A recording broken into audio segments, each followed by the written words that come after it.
ভারত প্রেমীদের উদ্দেশ্যে বলছি, আজ যে বন্দে মাতরমের স্লোগান দিয়ে ভারতবর্ষের স্বাধীনতা পেয়েছিল, তারই আজ একটা সুন্দর দিন। 150তম এই বন্দে মাতরম 150তম শতবর্ষ আমরা করতে চলেছি। আমরা হাড়োয়া বিধানসভার পক্ষ থেকে আমরা সকলকে আমন্ত্রণ জানাবো।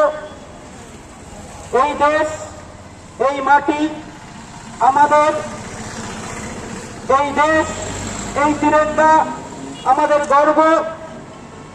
তাই এই গর্বের সহিত আমরা বলতে পারি যে বন্দে মাতরম যে স্লোগান, বিপ্লবীরা তাদের রক্তে একটা শিরন জাগিয়ে ব্রিটিশদেরকে তাড়িয়ে আজ সেই স্বাধীনতা এনেছিল।